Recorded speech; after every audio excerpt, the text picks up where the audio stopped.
Ah, you're here. Excellent. You have willingly clicked on a video with the name Slaanesh on it. This means one of three things. You're curious, you are deeply misguided, or you saw the thumbnail and assumed I would be discussing something scandalous in exquisite detail. You might be right. All three are correct, to an extent. Greetings, my darlings, deliciously naive disciples and other carbon-based disappointments. I am MimiMaple, archivist of eldritch etiquette and enthusiastic explorer of things mortals typically should not lick, inhale, or summon after midnight. Today we embark on a excessively thorough, painfully thorough examination of Slaanesh, the chaos god of excess, pleasure, pain, vanity, perfection, indulgence, and I can quit anytime I want. Without further ado, proceed with the second lecture known as What is Slaanesh?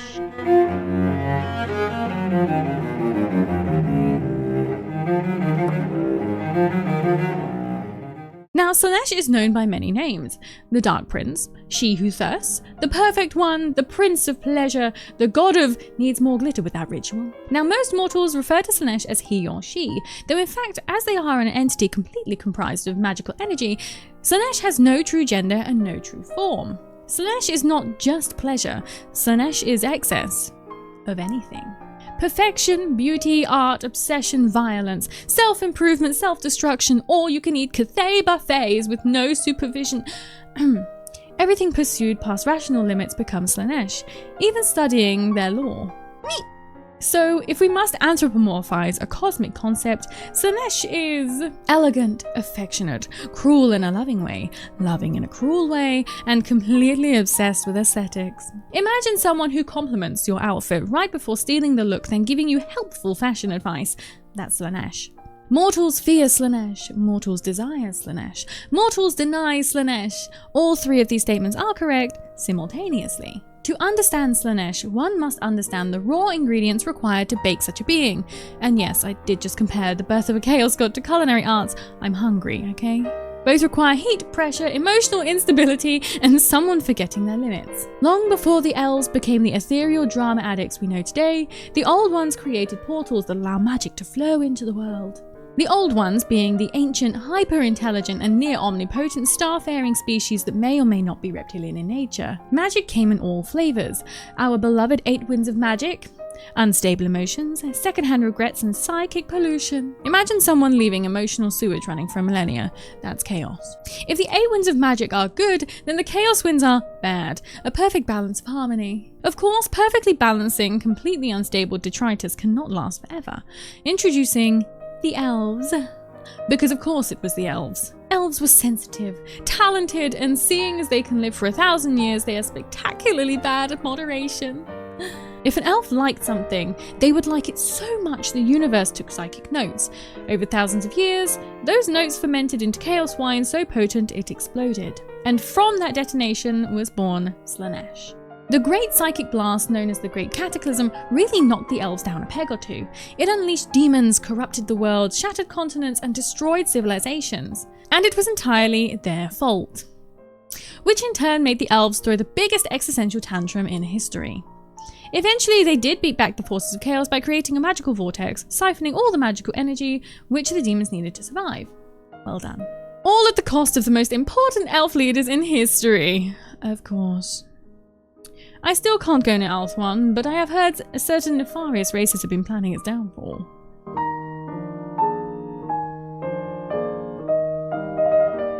The Circle of Avidity. The very first and outermost boundary of Slaanesh's domain, but no mean the least powerful. It is the Circle of Wanting. Imagine everything you could ever want, just out of reach. A cosmic try harder, a theoretical get good, and an ultimate skill issue. The floors are paved gold, precious stone lines the walls, gilded statues line every path, all are very tempting. However, to take any of this vast wealth only spells your doom. Every coin a trap, every gem a flesh-burrowing beetle, every statue a previous mortal who decided to indulge. To lay but a finger upon Slaanesh's hoard is to join it. Your consciousness rendered immortal, but trapped inside an immobile golden body for all time. Ever had an itch that you just can't get to? Now imagine that, but for eternity. The Circle of Gluttony. Should you not be tempted by greed, maybe countless sumptuous banquets of food are your thing. Vegetarian options are available. Slaanesh caters to all needs here. Rivers of wine or fruit juice for those that abstain. Yes, sounds very nice, but of course this is Slaanesh, so it can't be that nice. A single taste reduces the taster to a fool, whose only desire is to engorge themselves until their bloated body gives way. It's not just food, though. Knowledge gluttony. Sensation gluttony. I once examined a cursed muffin for 3 hours that whispered compliments. It was very supportive. Circle of carnality. YouTube guidelines. You know what this is. Let's move on. Circle of paramountcy. Here, everything you could ever want is yours. Whether it's good or not, time will tell. For anyone lost within this circle that have the desire for power within their heart, this is paradise. Imagine a scholar with all the knowledge they could ever want within one book. Undying loyal soldiers for those who are martial bent, or a courtesan with all the wealthy clientele they could ask for. Yet to linger here and indulge in this circle is to be overcome with paranoia. The clientele? Monsters. Every soldier in the army holds a knife beneath every smile, and that book? You better believe you're getting paper cuts with every page. Circle of vainglory. Ah, a lovely garden. A maze thick with beautiful flowers and heavy with thorns. Take a little walk and remember how well you've done resisting the urges of the past circles. Remember how cool you were. That mouth-watering feast on a bed of gold coins was no match for you. You're strict, fierce and brave. Didn't mention how hot you were. That outfit looks good on you, and you know it. Now your heart is full of pride, the deadliest of sins. You're heavy, falling deeper and deeper into the undergrowth. Those flowers and roots are entangling. Those thorns weave every failure into your flesh. Remember all those nice things I said? I lied. Circle of indolency. The last circle, often called the most dangerous. Meet oceans of perfumed water and heavenly choirs fill the domain. Every rock, stock, root or branch is working overtime to lull the mind and the senses. Every single sip of these ambrosial waters can steal all purpose and will. Soft bedding appears whenever you feel sleepy, but to fall asleep here is to never awaken again. The fine sand of the beautiful beaches are fine, desiccated husks of all those who have succumbed. The heavenly choir, if listened to closely, are all the countless souls writhing in torment. After this final and most insidious of circles is traversed, you will be met with the Palace of Pleasure. Imagine, well, a palace. Now imagine it built by an architect who drank 17 gallons of perfume. The Palace of Pleasure is an ever-shifting labyrinth of beauty, temptation, and crimes against interior design. Hallways made of singing marble, fleshy walls pulse to the rhythms within. Doors that only open if you moan at the right pitch, and carpets soften a noble's ego before bankruptcy. Sensation, torment, and bliss blend into an overwhelming tapestry of... Never mind. Anyway, it's a place. A place with colours not recognised by mortal eyes. The palace isn't just one room of debauchery. No. Slaanesh is a connoisseur of categories. The palace represents the circles you pass to get here, but on a much grander scale. The Hall of Avidity, where every desire is a spear aimed directly at your self-control. The Orchard of Delights, a garden where fruit whispers compliments tailored to your deepest desires. One peach told me I had impeccably symmetrical horns. I blushed, then dissected it. And of course, the Grand Audience Chamber, where Slaanesh themselves is rumoured to sit in a guise of welcoming. Slaanesh traps both friend and foe. Let us move on before the algorithm senses something nefarious.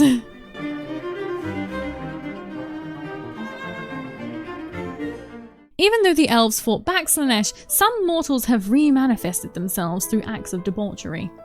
Though rare, it is still possible to observe Slaaneshi demons walking the mortal plane. These include, but are not limited to, demonettes, graceful murder beauties with crab claws. Imagine a dancing troupe trained solely on your intrusive thoughts. Seekers, fast, too fast, fast enough that I had to write notes in real time while screaming. Fiends, monstrous, seductive quadrupeds that break reality and your pelvis.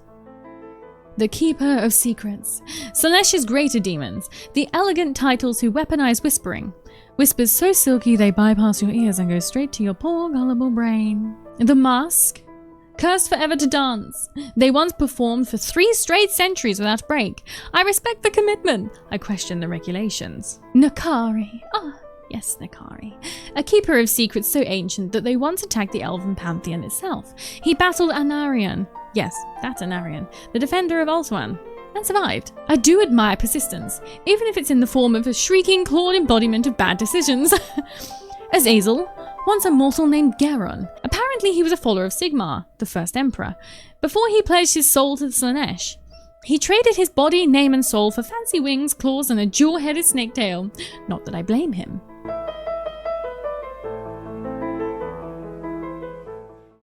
Slaanesh's grippy little crab claws reach all stretches of the mortal plane. Most frighteningly, they can appear anywhere. Every noble who spends too much, any beastman who kills too much, or every elf who pouts too much. All are one step away from Slaanesh's embrace. And yes, I did say beastmen. You know, the creatures who live in the woods and smell like despair. Even they can be seduced, usually promises of strength, beauty, and better grooming routines. The most common way to invite Slaanesh into your lands is to form a cult. Secret little shindigs that entice noble and urchin alike.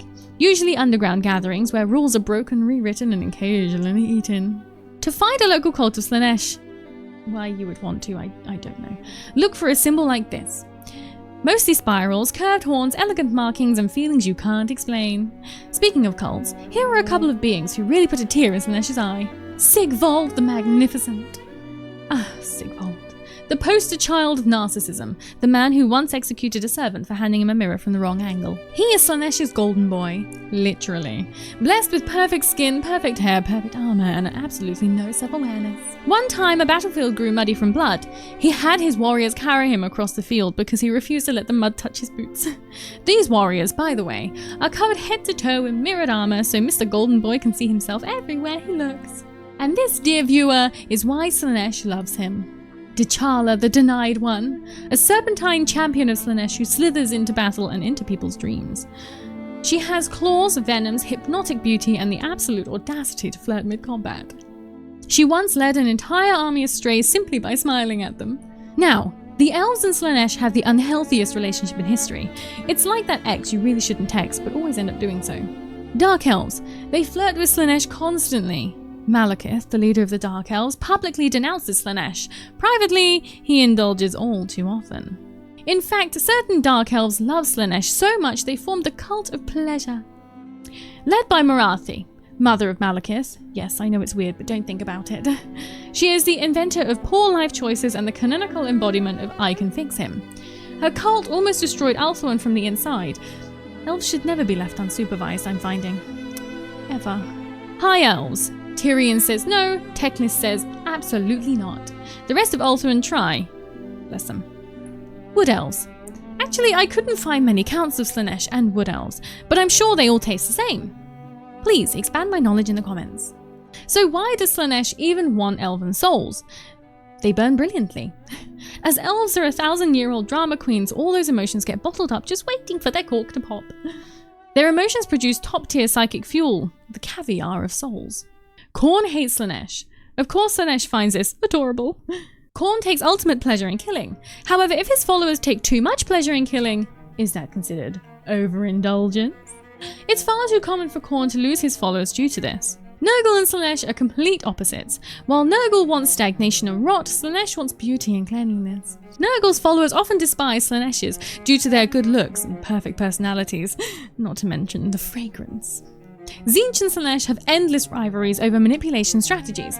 Tzeentch uses grand plans and perfect strategies, while Slaanesh uses vibes. Overall, Slaanesh wants everything perfectly, repeatedly, ecstatically. More beauty, more sensation, more achievement, more art, more experience, more. Yes!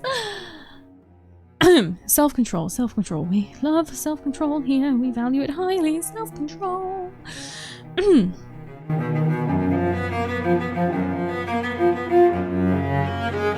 And thus concludes our decadent descent into the lore of Slaanesh, the most alluring, dangerous of the Chaos Gods. Remember, if you hear a whisper promising everything you've ever wanted, delivered in a soft, velvety tone that caresses your neurons, do not follow it. Unless you've bought documentation supplies, sterile equipment, an emergency tether, and a robust sense of self.